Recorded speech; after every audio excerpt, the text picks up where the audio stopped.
What's up, everybody? Welcome back to another episode of Life with Larnel. I'm Larnel Satchel, and on this episode, I just wanted y'all to know that your voice is your story. I mean, it is so amazing what you have to offer. Your story is your fingerprint.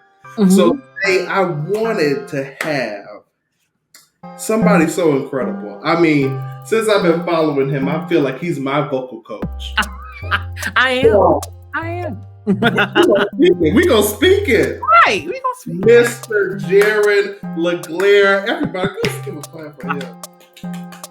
Oh, thank you. Jaron, how are you? Man, I'm good. I am good. It's a nice day. It's summer. Well, it feels like summer out today. So I'm feeling good. My birthday in a couple days, so I'm feeling good. Yes, I'm a June baby. So. Oh. I'm so happy to have you here. I mean, I am been so inspired by your videos, and we're gonna get into that a little later. Mm-hmm. But if we can start off with who is Jaron, and besides what you do and who you are, who is Jaron in 3 or less words? Whew, that is such a interesting question. I would say eccentric. I would say genuine. I would say, authentic, genuine, the whole thing. And I would say rooted, grounded, rooted. Yes. How do I want to say this? How do they intertwine into your story and your voice? Oh my gosh. I mean, well, it's eccentric. Oh my God. I mean, I always felt like I was cut from a slightly different cloth. And not that I feel like I'm anything above anybody, but just I've always have had a unique path rather than most people that I've known, kind of all encompassing in terms of my musical taste, my vocation and kind of what I do. I just feel like I'm eccentric all around, especially business wise. And I feel like I bring that into my business in many ways. So I feel like this eccentricness, if you will, just comes from who I am as a person. But I like so many different things in so many different places, and I just relate to so many different things that way. I would say rooted. I just think about, God and my family and, relationship with my friends, that they are the ones that keep me grounded and rooted. And when I'm wanting to go insane, let me say that they level and kind of, they just help me stay true to who I am, which is another reason why I say rooted, which goes into authenticity and genuineness, the whole thing, because I feel like I can connect with people because I am always who I'm supposed to be. At least I strive to be. I'm not perfect, but I strive to be who I'm called, who I'm supposed to be, and I feel like that is what connects people to me. And that is, part of the magic sauce. That is what I do, just being myself all the time, because I was told so many times that I be myself on many levels, whether it's my voice, what I wanted to do, who I wanted to be. Like, no, you shouldn't. So I'm like, I'm going to do that, and because I'll call myself hard-headed. Because I'm hard-headed, I say I'm going to do because you told me I couldn't. That reason alone, I'm going to do it. And so then I do it, so yeah, from that, I just feel like that authenticity, just being exactly who I'm called and who I am, from the inside out, I think it helps, That is, it's amazing because I feel like so many times as creatives, we can feel so swayed to be what's trendy or what is, the standard. And then when God has given us something that's different, it's like, whew, all right, yeah. What you want me to do with this? Because it's a struggle to navigate out. I'll be like, okay, I know I'm different. So how am I going to make this work for me and still be in this, realm as a creative? Because it's definitely not easy. Because I think it's more harder now when everything is so perfect. It's just so interesting. What's your thoughts on that? When I tell you I agree, I can tell you how much I agree. It's just I agree to the umpteenth power because I just like that for my whole life. I've always sung high. I've always done this. I've always done that. Especially with my teaching and stuff like that. I've push the envelope in my research in terms of, as a scholar and things like that. And it's just people thought I was crazy. And I felt like, man, is this gonna work? I never said it wouldn't. I questioned if it would work, if that makes sense. Mm-hmm. I didn't say like, no, it's not gonna work, but I was like, ooh, will this work? Because I don't see this type of stuff from many people. What I'm trying to do with my career and with the voice and with, just using that to help people, our voices to help people. And so I think when you have something unique, it's so hard to keep that uniqueness because you want to go with what has been tried and true. You see, they're doing like that. Let me just do it just like that, because if it worked for them, it worked for me. Absolutely. But it's like, that's their thing, so it's successful for them. I said, but you got something special, which is kind of how I talk about the voice and how I talk about, singing and speaking. It's like, yeah, it works for them, but you're not them. I get so many people who want to come in. I want to sing like, and I'm like, we can do things that emulate them, but I'm not in the business of making anybody else except who they need to be. So I'm like, if you want to go find somebody else and sing what you want, because I don't believe in that. So if I right, I can direct you to other people, but yeah, it's just it's so hard because you want to go with what's popular. You want to go with, what just the end thing is, like you said, but it's like, man, but what you have is a gift, and whatever that thing is in your hand, it don't gotta be your voice, just whatever it is in your hand, things in your hand. So yeah, I totally agree with that. It's not your story. So for the people that don't know, who is Jaron LeGrair? Just tell them what you do and all the wonderfulness that you provide. Well, I always tell people I'm a singer by trade and a singer by nature. I'm sorry, singer by nature, a voice teacher by trade. I'm sorry. And so I grew up singing, so I am a singer at heart. So I sing soprano and alto. As you can hear, my voice is kind of high. So that I kind of use that as my teaching thing. But now I am a voice teacher and speech trainer, professor, researcher, dare I say YouTuber now. It's kind of crazy how that happened. We'll get to that later too. But yeah, so I teach people how to use your voice better. That's really what I like to keep everything very simple with that. So whether you're a singer, speaker, I don't know, pastor, poet, rapper, actor, you name it. I've had athletes in my studio before. Speaking of studio, I'm the proud owner and founder of the Jaron M LeGrair studio. Let me say that too. And also teach. Right here. Yes, right. That's for sure. I got a shirt. From my studio. I'm so honored. That's amazing. But I also teach at some universities as well. I'm a professor as well. But yeah, but this is my baby, my studio, my whole brand. This is my baby. But yeah, I just teach people how to use their voice better. That's really my business of doing. And helping people to enjoy their gift, enjoy their voice, enjoy what they have. Because like we said, so people want to go with what's popular. So I'm like, no, we'll go with what's you though. What is you? What is your thing? So yeah, so that's in a nutshell, things that I do. I'm on YouTube and I just got on TikTok not so long ago. That's going okay. It's a learning curve. It's a learning curve. Once you got it, you on smooth sailing. Right, but you got to get to that smooth sailing. But going into what you just talked about, what we were already talking about, like just the current state of like learning, I feel like everybody wants to be a creative right now. Everybody wants to be a vocalist. And I see such, I don't even know what the word is, but I feel like everything is perfect right now. Everything. And looking back, like I've been watching a lot of documentaries on like, artists of back in the day and stuff like that. And they weren't about being perfect. They weren't trying to, make sure this, and every note is hit. It was more about the feel. So as a professor, how do you feel about, would you rather, a student come to you and they're trying to be, more technically perfect, or would you rather them have more emotion and more feeling behind what they're singing? Yeah. Yeah. No, I'm going to say this. Well, I have two answers. Can I have two answers? Yeah. Okay. So my first answer, as a teacher, as a voice teacher, my job is to make sure the technical stuff is correct. Because let me explain this real quick. Voice teacher, vocal coach, two different things. I can be both, but I label myself as a voice teacher.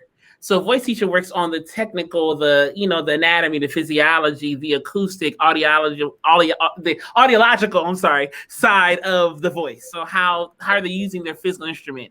The vocal coach is more so the artistic, put together puzzle piece. Mm-hmm. Now, voice teacher can be both, or a vocal coach can be both. So I normally also coach in my sessions, but I mainly am a technical guy. So from that end, I want your technique to be great. Whatever technique you want to use. Now that every shoe is different. So I'm not saying there's one size fits all. So on that side, I want you to feel good physically when you sing. Now me, Jaron, the consumer / maybe vocal coach and artist, I want to feel something. So I feel like maybe both are important in their own light, but honestly, most of the people who come to hear you sing or speak, whatever the case may be, aren't looking for a raised palate. They're looking for, your tongue to be. They're looking for an experience. Mm-hmm. And so your technique ensures that experience. So out of the two, I'd rather feel something, but you also be like, dang, she know what she's doing, or he got it. So exactly. I like heard, and while you're using your voice, like I can tell, like when people are intentional with their voice, I'm like, okay, they're doing this, like they want to do this, they want to do that. And I talk about that a lot in my videos. Like they wanted to do this, like this is intentional. But at the end of the day, in one of my videos, I'm crying because they sing about Calvary. I want to feel something, right? Like I'm out here worshiping about speaking tongues because we sing about Calvary, and I'm like, but I'm feeling something in that video. So it's past the technique. I'm not having an experience. And out of the two, as a consumer, as a music or audio, a listening consumer, I want to feel something. So I feel like both are very important. They're very important. Let me tell you something. I was watching you do the Analyze Gyra, and I haven't heard that song. And so I said, wait a minute, I need to pause this video with Jaron and go listen to the video. Right. Because, that song has something. It's just something on it. It's just something on it. And I thought it was so amazing that you were able to not only listen to it as, a consumer, but also be like, okay, they're not just worship leaders. They got something to their voice. Mm-hmm. And I feel like sometimes as, going to church, sometimes, people in praise and worship, they don't feel like their voice is, comparing to, let's say, Jasmine Sullivan or Layla Hathaway, it's your voice. It's what makes you. And everybody has something to offer. Everybody has something to offer. When I tell you, I get so many calls, especially lately. I've getting a lot of people who say, I don't feel like my voice fits X, Y, or Z or fits ABC.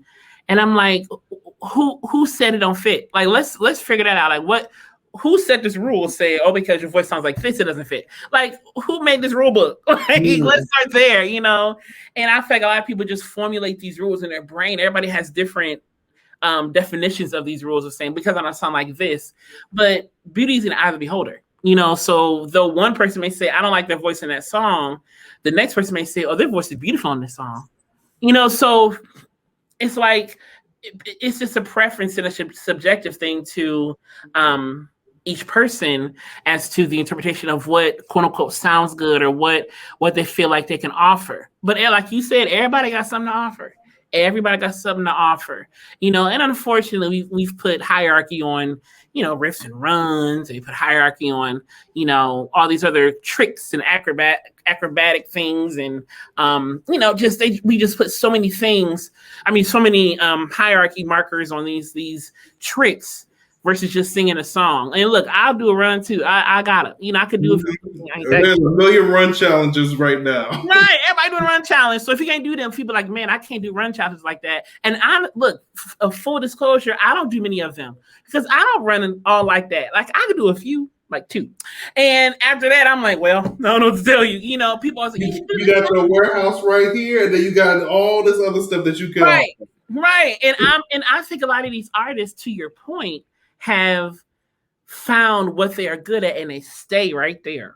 Mm-hmm. They stay right there. So to us, like, man, they can do all that blah, blah, blah, blah. But a lot of these artists don't really go right or left. They stay right in that lane.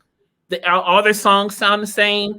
Their concerts are set the same because there is a brand, there is a sound, there is, a connection that these artists have to these certain notes and rhythms and, songs and lyrics, whatever case it be. And so they stay there. So I think a lot of artists, why they're so great, because they know how to manage their lane very well. Not just because they can sing, but they know how to manage what they do have. And I think a lot of other these singers are just like, man, I'm trying to find, or trying to be like them versus no, but manage what you have. Stay in that lane that you got, and that's when people, because then once again, you're back to authenticity when you're true to yourself. Yeah. To it. So let's say if I'm in, I'm just in a class in a session with you. Uh-huh. I say, look, I just don't know how to manage my lane. What are some steps to learn how to manage your lane or even to discover what's there? First thing I would probably say, no in particular order, but I'm going to just throw stuff out there. So the first thing I'm thinking of is let go of the notion that you have to sound like somebody else. Let go of that notion that you have to sound like a certain thing. Let go. A lot of times in my sessions, I start with the mind because people just don't give enough credit to how much the brain plays a role into how we sing, how we live, but how we sing in particular, how we speak in particular. Because if I say to myself, I don't sound good, it's going to manifest here. If I say to myself, man, I can't go that high, it's going to manifest here. Everything that you think here is going to manifest either by tension, by choking, by cracking. A lot of the stuff that we be cracking and being bad, it's all here. It ain't here. It's all here. Now, I will say some things can be here that we don't know that we're doing, But, so I always start to mind, just saying like, let go and just let's try it. And another thing that I do a lot is ask people who they tend to glean from vocally, not people that they like. But people that like, who are some people that you tend to emulate when you start to sing for real? I have a whole list of artists that I like that I'll listen to, but I can't sing like half of them, but I like them. I love what they do, but I don't sing like them necessarily, but I may take from them. But there's a certain smaller list of artists that I will be like, I tend to think about how they would do this or like start to emulate them in some ways. So, and I don't base my whole singing off of this list, but I just tend to gravitate towards these people in terms of inspiration. So I ask people that, what can we do? I mean, who are those artists? I'm sorry. And then I ask them, what are the commonalities between those artists that you listed?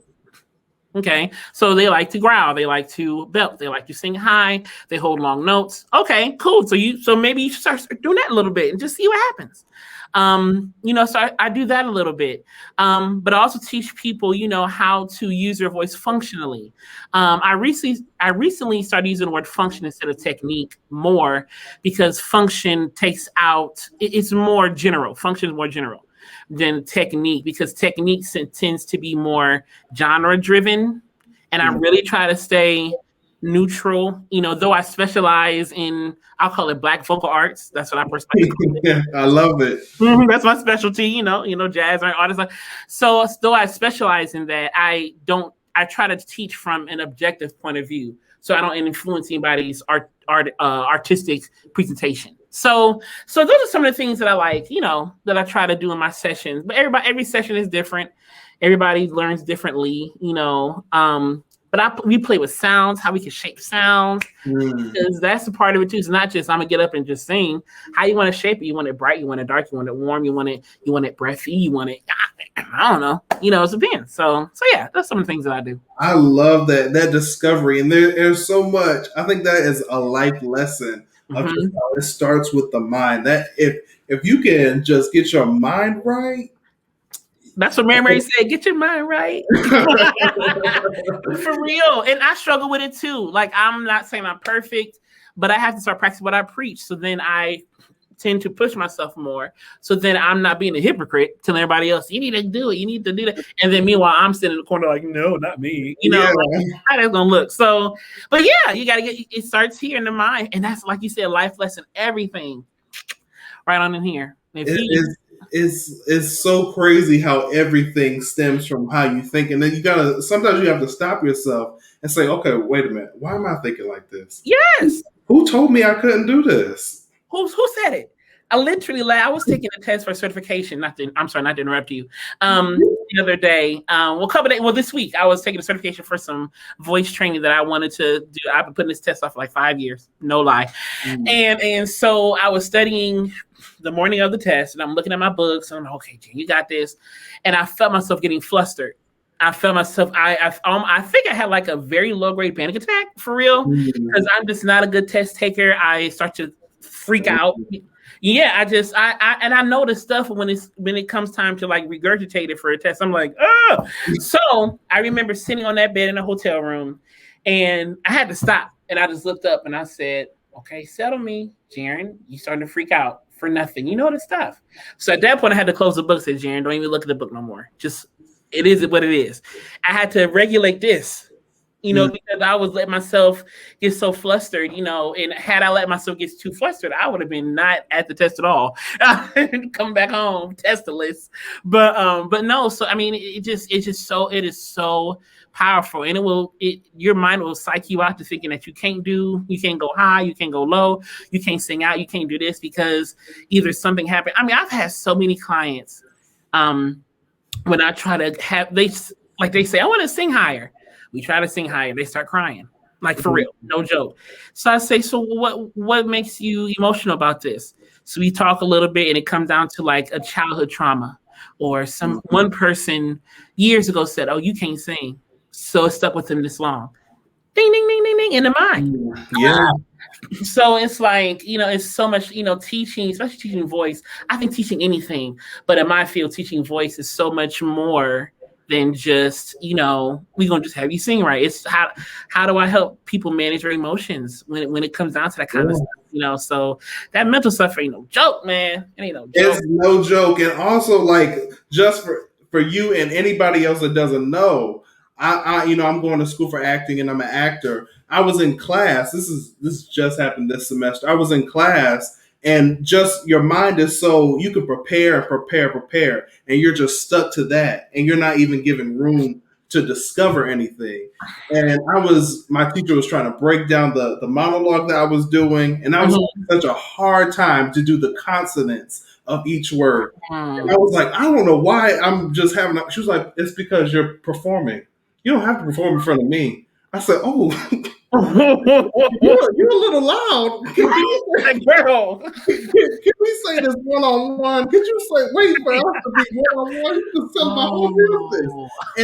And it's so crazy how sometimes not only does the mind psych us out, but we get stuck to what we rehearsed and what we thought was good, that we miss out on the discovery of everything else and the creativity that could come from just the moment of learning. And I just...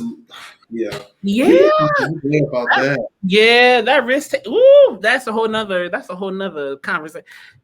I mean, that risk taking is so important, and that discovery is so important because once again, you discover who you are as an artist as you let yourself discover who you are as an artist. So yeah. So we're gonna get into you. So what inspired you to start teaching? I know you're a singer, but what inspired you to take the role of being a teacher? A few things. I'm trying to make synopses, if that's a plural, of these scenarios. My first inspiration was when I was younger. I was actually a very, very sick child. Like a few times, my parents and my brothers did not know if I was gonna make it. I have asthma to this very day, but back then it was very bad. I was constantly out of the hospital. And so at one point I started taking steroids too. And I remember some of this, my parents told me this story, but I remember bits and pieces of this when I was little. I took steroids to help with healing, And, steroids ain't no joke. But medically they were like, take these, it'll help, whatever. So I took them, but the frontal lobe of my brain was affected. And so my speech was bad. Like it was complete gibberish, no English, no nothing. And I just cannot learn English for the life of me. I just made up words and, the only people who could understand me, I'm sorry, like my parents, my brothers, and my grandmother. God rest her soul. I miss her dearly. There were only 5 people that I know of who could understand and just understand me. So I went to a speech pathologist, Miss Coos. If I could see her to this day, I would probably bawl my eyes out.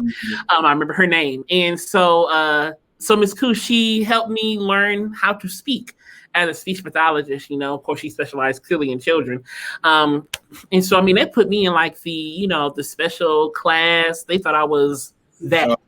Like for real. So it was so from that, I was like, man, I want to help people use their voice and speak better myself. So that was one inspiration. Another inspiration actually is my grandmother. She was a singer herself. She passed away when I was 5 years old, but she was a soprano, was offered a contract to sing opera internationally, but because of the time she lived in, her grandmother was like, nah, bro, you ain't going. Or not sis, I should say, but you ain't going. So I feel like I'm trying to live out her dream a little bit, through what I'm trying to do. Another part is the fact that I realized that a lot of these teachers and researchers don't know much about Black vocal arts, and I'm just being honest. No shade to no teacher, no researcher, no nothing. But I'm like, why are other people teaching what I do every day? Let me start to teach it, So, and I wanted to shed light in science, in terms of education, in terms of science, physiology, all those things on our technique and on our function, how we sing R&B, how we sing jazz, how we rap, how we, because we have these different colors that can necessarily be explained, but I want to try to explain them, which inspired the YouTube channel, but that's another conversation. But yeah, so those are the main inspirations, other inspirations are like, when people said I shouldn't do it because, gospel isn't a legit genre. I've been told that when I was in school, and but honestly, I remember the day I decided to become a teacher, but nothing deep. I was sitting in undergrad in the hallway watching the professors walk by me, and one day I just said, they get paid to teach people how to sing. I think I'm gonna do that. Like, it was literally that quick. And then that was it. So I told my parents, like, later that day, they were like, okay, so we got to do that. And I was like, I think I got a master's, so how do we get a master's, But it was nothing, like, in terms of the actual eureka moment, it was nothing deep. It was just like, I could do that too. Yeah. Do it. So that was it. But, all these other parts of my story kind of influenced how I teach and what I teach, because I never had a Black voice professor in my life. And so being able to be one for many of my students coming behind me now is beautiful, and it's a not a burden, but a cross to bear, I'll say, because of the time we live in. So that's a whole nother conversation too, Yeah. It can be tough too. So, but yeah, those are my main inspirations, of teaching, on top of just how my voice has always worked my whole life, because I was told I should be singing lower. Why aren't you singing like a guy? Why aren't you singing like this? And I'm like, what? But luckily my support system, my family and friends and my churches that I grew up at, they never was like, they just said, whatever is comfortable, bro. You do you. And so to this day, at my praise team at my church, I sing soprano. Wow. No joke. So it is what it is. So yeah. And that is so amazing. I think that's why, not that you're not great by yourself, but I think that's why you're so important right now, because there's so many people that are not seeing themselves. They're like, okay, who can I look up to? Because I just sing soprano. That's the voice. That's the voice of the Lord made me. And it's so important that you have an example. You have somebody that you can glean from. Be like, okay, that's how they train. That's how they train in this lane. It's so important. And I also was telling a couple of my friends about this, that sometimes it's hard for another race to teach us, because we kind of can finesse, and they're easily impressed. I'm like, somebody challenge me. Somebody impressed. Yeah, it's true. It's just it's true. They go, if I was with a Black professor, they'd be like, you just put that together, didn't you? I want you to come back next week and actually put some thought into that. It's just, sometimes you just want that challenge. It's just not, oh my God, you're so amazing. Wow, no, I want you to give me some meat. So I just think it's so important that we have Black professors and Black teachers that help us, that not only just set up for good, but make us great. Yes. So who are some voice teachers that you look up to? Oh man. That's such a good question. All these good questions. How do you think about this? No particular order. Just people who come to mind when you ask that question. One is Dr. Trinice Robinson. She is another Black professor. I wish I could tell you where she's from, and I wish I could because we talk often, and I'm like, I feel bad right now. But I know she went to school at Westminster and other places, in Rider University and things like that. But she's one. Dr. Raymond Wise. He's a I think core professor. I think he does teach voice as well. I would say another inspiration of mine. She doesn't know it. We're going to meet in a couple weeks, so she doesn't know this. Okay. But later, she's a voice teacher from New York. Like, her clients get Tonys. Her clients they top notch. Like, I want to be the gospel version of her, or the Black version of her if I can. And she don't know. She likes that she only from a can of paint, but we'll be on the panels together for another conference I'm presenting at. So we'll meet next week for sure, or a couple weeks for sure. But she's one. I don't think any other professors or voice teachers that I look up to. Of course, my mentor, Kim Steinhauer. She's the head of Estel Voice International. I respect her so much as a singer and colleague and teacher. And a lot of people in that organization I respect as well. So yeah, those are some of the people who I look up to. I know there's more. I just can't think of them right now. But yeah, those are some people I look up to. Especially Dr. Trinice Robinson, because I know she is a pioneer in Black voice teachers too. There's not many of us out there. So I reached out to her actually when I did my master's research. Her dissertation, I believe, was one of my questions for my oral examination. And so I reached out to her blindly and said, hey, I'm doing one of your research, and each exchange phone numbers have been connected ever since, and that was 2014. So we've been connected ever since, and just sending a blind email to her like, "Hey, I don't know if you're going to respond to this, but hey, And yeah, so now we're she's one of the top in the world, and I got a cell phone number in my phone. So yeah, so those are some of the people who inspire me to teach. Wow, and I hope whoever's watching, if you want to be a voice teacher, that you look those names up, that you get the information, because that's what this show is about. I just really want creatives to have a platform where they can get knowledge and learn some other things. So we're going to go into the next part. I want to get into your voice. Who are some singers that you look up to? This is an easier question. Once again, no particular order. I don't believe in those unless I need to order it, but no particular order. But of course, First Lady Dr. Karen Clark Sheard. Oh, yes. She probably, I ain't gonna lie, she probably is my top. She probably is my top. I ain't gonna lie here. I mean, our names, I mean, our names rhyme. We have the highest voice in our family, so to speak. We're the youngest in our family. I'm just like, we're match made in heaven. Oh, so you're like Starbucks. Right, so First Lady, if you're watching this, I love you. Do it together one now. Yes, that'll be fun. Us we'll go higher. Anyway, Karen Clark is one. Lettucey is another. I love Lettucey so much. I'll say Twinkie Clark as well, and the Clark sisters generally. I love them. I'm trying to think who else. Emily King.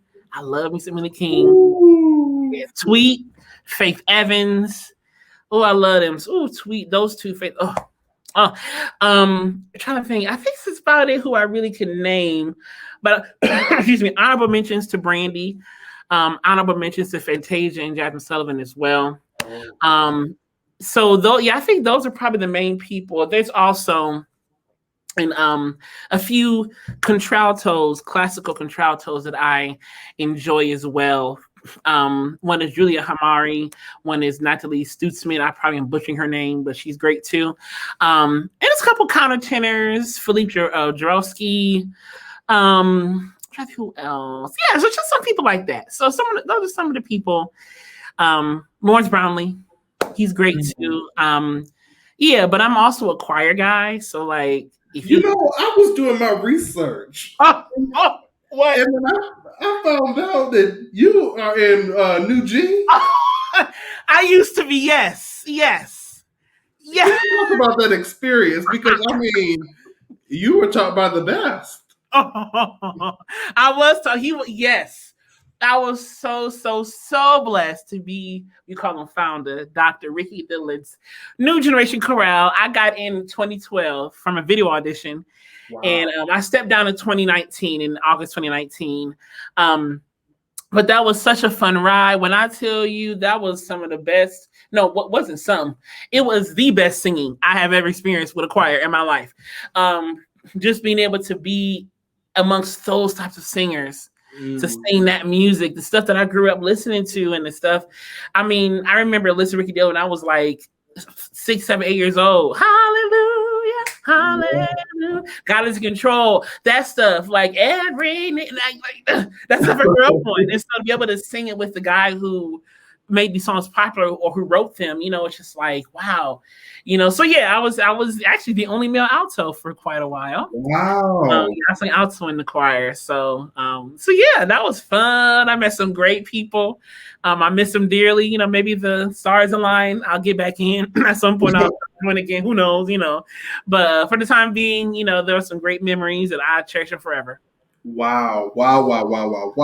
You just never know where life will take you. You never know. And the funny thing, for real, this is a funny story. When I was in high school, this is how ambitious I am. When I was in high school, I remember emailing them like, hey, can I try out? They were like, 18. I'm like, well, I got like 4 more years, but can I try out? And so at first they weren't doing, when they did the auditions when I got in, they weren't doing Ohio, because I'm from Ohio. They were doing Illinois, Indiana, and I want to say Michigan, I think.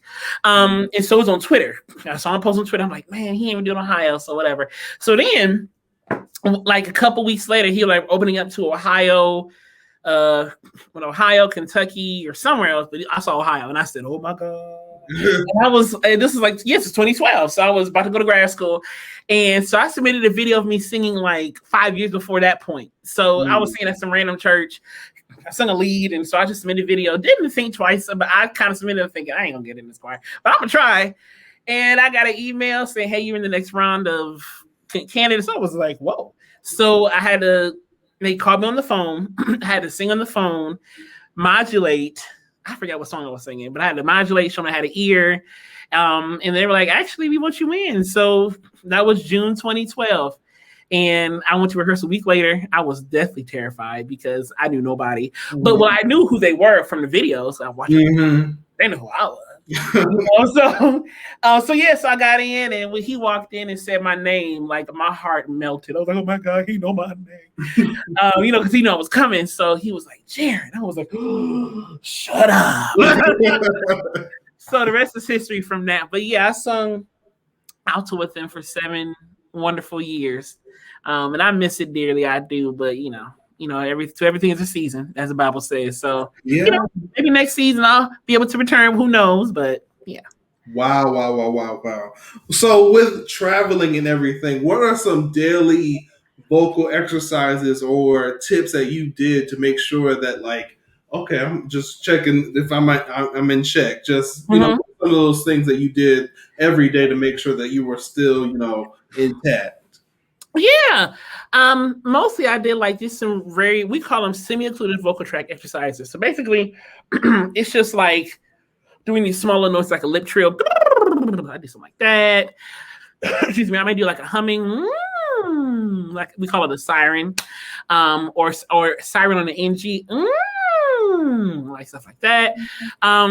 Very, very basic warm-ups. I honestly, full disclosure, as a voice teacher, when I'm like out doing stuff, I don't typically do scales. Like, I may, if I have a show, I'll like do it for like that show. Like if I just woke up and I'm just like, going to the mall, I'm not doing those scales, like, so, but I would do like, sing to some songs in the car, like just hum along, kind of just check in that way. A lot of times I'll sing while I'm working out. People think I'm crazy, but I will sing while I'm walking or running, or if I'm doing like an at-home cardio thing, I'll try to sing and just continue to keep my breathing stamina in check.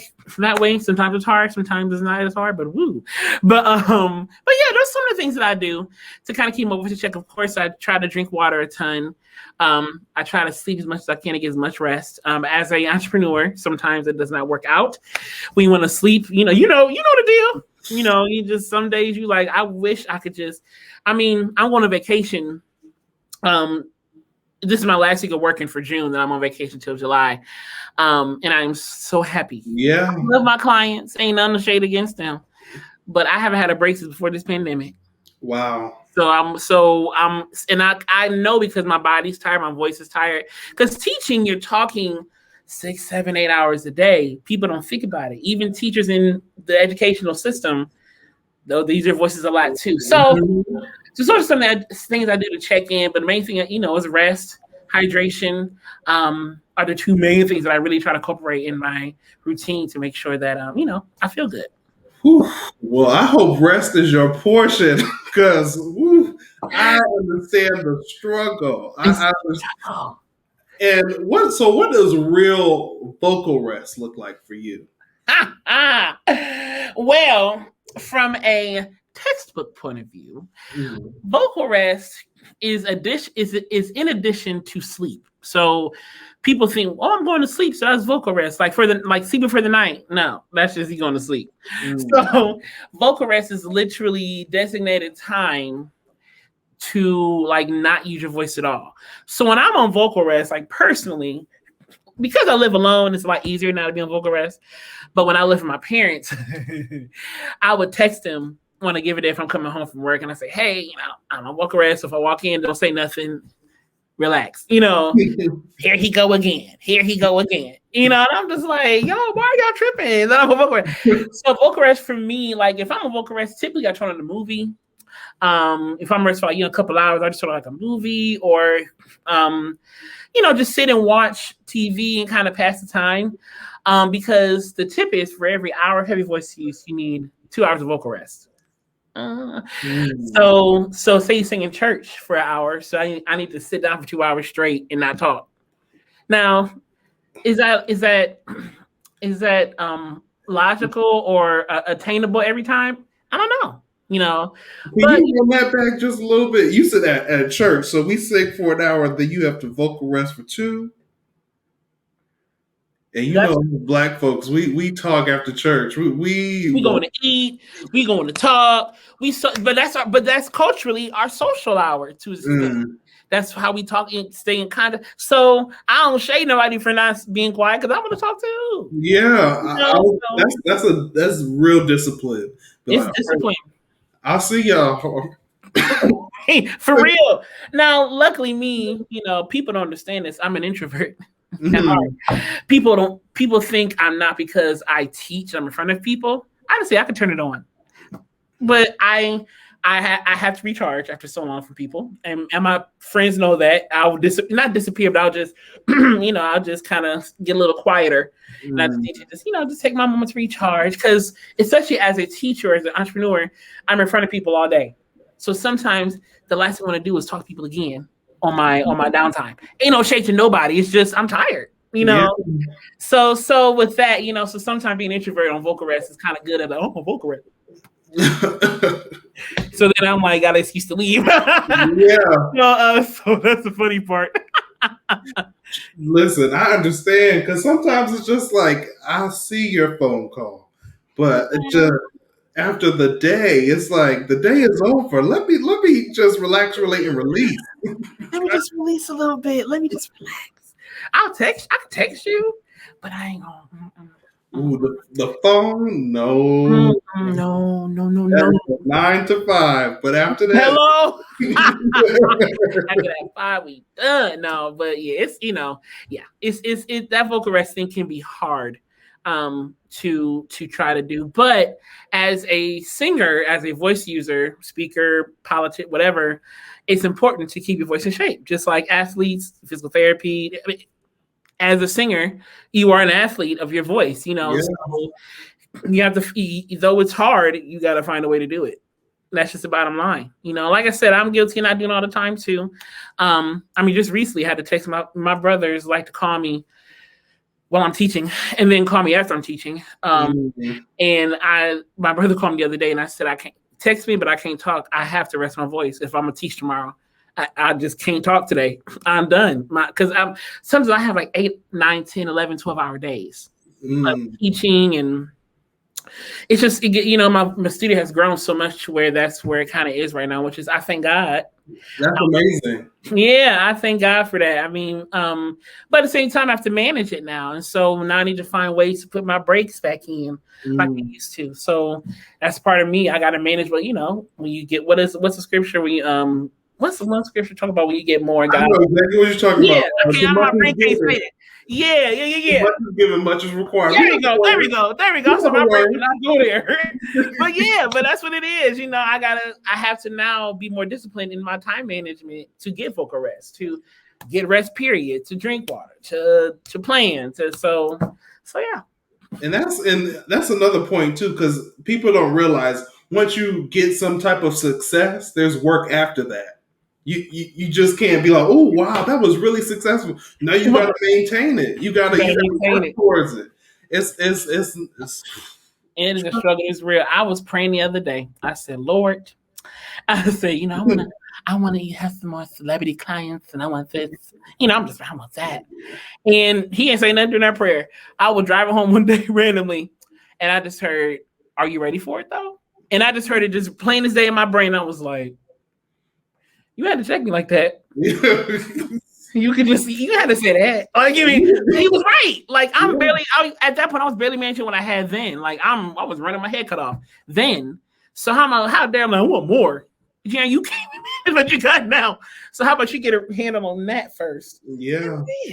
Let the more come. So that's a life. Once again, that's a life lesson. You got to tend with what you have. And ask for more, and you're not managing what you got right now. Child. So I want to play this quick game, and this is the first time I'm ever doing this on this channel. Okay. I can't wait to try it with you. So I'm going to throw some names at you, and I want you to just describe the artist's voice. What do you see? What do you hear when you hear their voice? Okay.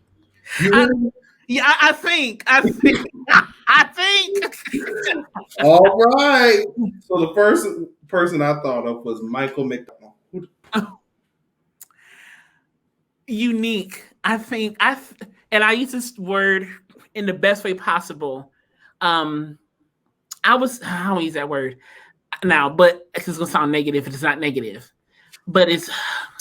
I'm gonna use this word. It's really weird. Friction, fricative, textured voice. There's a friction to it, but it's so nice though, and relatable. He has a relatable voice. We like him. There's a relatable. Yeah, we like him. There's relatability in that voice. So yeah, and control. I would say control. So yeah, that's what I would say. The next one is Anita Baker. Oh my gosh. The voice. Let's just one of the people I can say the voice. One of those people who I can say that. I would say a hug. I would say a vocal hug. There's depth, there's warmth, and depth and warmth are two different things, in my opinion. Absolutely. People interchange these words. They say tone for everything. No, there's differences in these things. So there's warmth.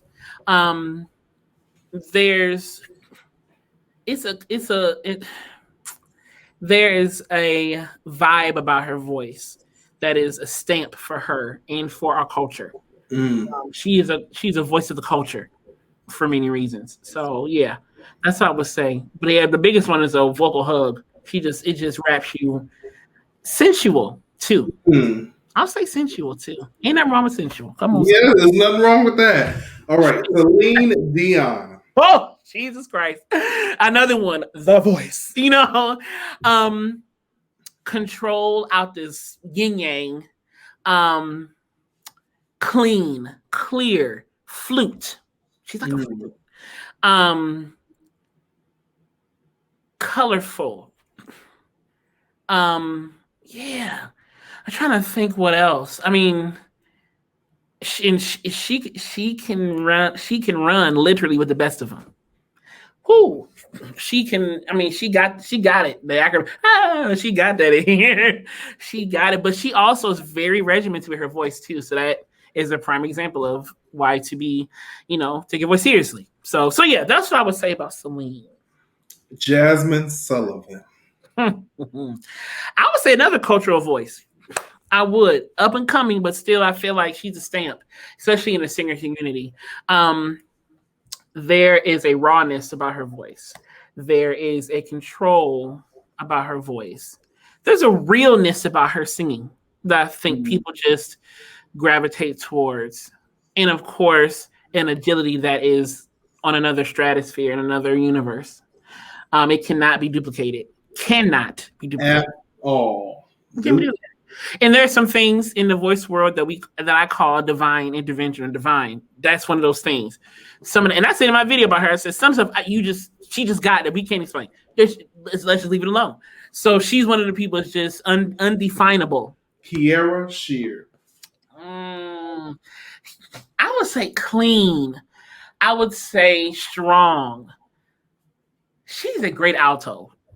She can get up there too, but I just feel like she has a nice color in kind of like the mezzo-y, and I hate using those terms, but just kind of I think she has a nice vocal color, period. I'll just say it like that. I'm trying what else that I would describe her as. I said clean. There's a crispness and a clarity to her voice as well. And I feel like she stays in what's true to her versus trying to be like somebody else or be like anybody else.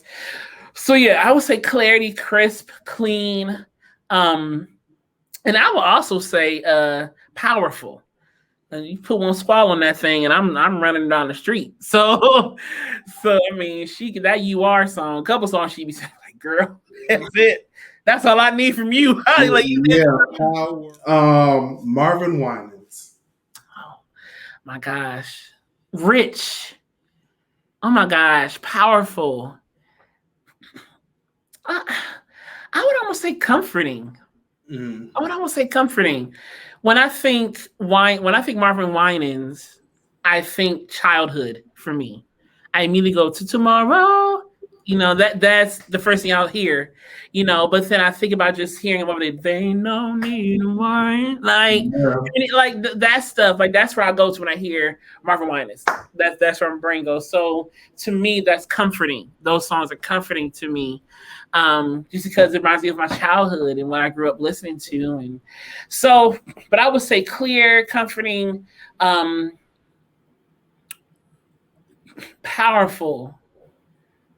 Dare I say, and I mean this word in the best light possible because this is an art that many people don't have, is simplicity. He doesn't do a whole lot, but it still stirs you up. Yeah. He'll grab the mic and say one word, and I'm up crying and screaming because there's a connection that he has to the anointing behind his voice, so he doesn't have to do everything. None of them Winans really do a lot. They don't really. They all have their own pace. Yeah, yes, pace. That is perfect. Pace. I mean, that's Cece. Whew. I love me some Cece. I used to not listen to music just because I just never thought to. But then recently, like last maybe 5-6 years, I was like, Cece got it. Yeah. Like she got it. So yeah, but yeah, Marvin, I just think comfort. I think clean, simple, authentic. Yeah. Jay Moss. He's another vocal inspiration too. He's another person who I look up to vocally. I forgot about him. But yeah, I look up to him a lot vocally. Ooh. I would say agility. I would say he has a light voice. His voice is not very heavy. Yeah. He doesn't have a heavy voice. But he has a lightness to his voice that I feel like helps him be agile in that way. There's a clarity to his voice. There's his voice almost sounds like an instrument. You know how clean it is. It's almost too good to be true, but it's true. That makes sense. Stevie Wonder. Another one of the voice, iconic.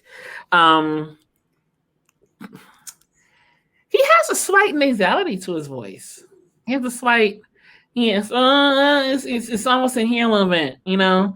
And nasality is really just when the soft palate of the velar is down and air goes through the nose. I think people equate bright with nasality, two different things. But we're not getting into that either. But another lesson. Yeah, you're right, another lesson. But there's a nasal, there's a little nasality, brightness to his voice, and nasality and a brightness to his voice. I'm trying to think what else. I would say another voice that is comforting, and fun. His voice is fun. His voice is fun. A lot of his songs are fun. They're fun to sing. They're fun to listen to. But it's also another cultural voice. I mean, a lot of his songs are anthems in many rights, you know. I mean, I cannot tell you how many times I saw Women in the Sky for weddings to this very day in 2021. Well, not 2021, but 2020, not 2019. I was to this day, people still sing "Overjoyed," you know, "Ribbon in the Sky," "Marshall Moore," "These Three Words," all these songs. So I would say another iconic voice in our community and generally. The next one, I don't know if you know this one, Leslie Odom Jr. Oh yes, I do. Smooth. He's another one of them simple. You got to do a lot. His tone has a richness to it that alone, and that's the thing. I think people equate tone to, if you don't sound like Brandy, you don't got a tone. If you don't sound like Daryl Walls, you don't got a tone. No, I think people have to understand what their tone is, or their timbre. I'll call it the timbre, the sound of their voice, and understand how to use that thing to the best way possible. And Leslie Odom Jr. does that. He uses his tone the best way possible. And so I think that comes off in the clarity and the simplicity of his presentation. Layla Hathaway. Oh, you give me some heavy hitters, okay? Another one. Oh, I mean,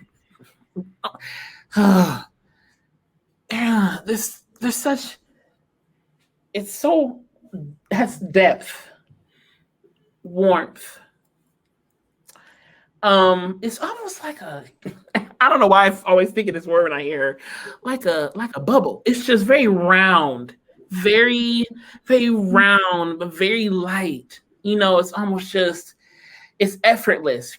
I mean, it just flows out of her body like, and people, I'd be having to work to do what she do, and I'd be, and what, you know, I mean, and she has these vocal tricks. From what I understand, her mother is classically trained, so she does a lot of classical tricks, you know, like the little tricks, like that kind of stuff. I should do that in her singing, or these different tricks. They're classically based. They should just infuse them in, you know, I mean, she scats a lot. So I just say there's a richness, a warmth, a depth, a deepness. I like the word deepness better. Her voice is deep, not only in pitch, but in tonality, in her resonance. It's just very deep. So. All right. Now, you ready for these next two? Because I'm about to take you back. You back. Sarah Vaughan. Oh, Sarah. Oh. Oh, I mean, how can I describe? Because I'm trying to find different words than the words I keep using, but they all go hand in hand. There is a texture to her voice. It's warm but sharp in texture, not sharp in pitch. Sharp in texture. There's a piercing quality about her voice. But like I said, it's not piercing and sharp, but like, oh my God, it's like bright. It's just present. Like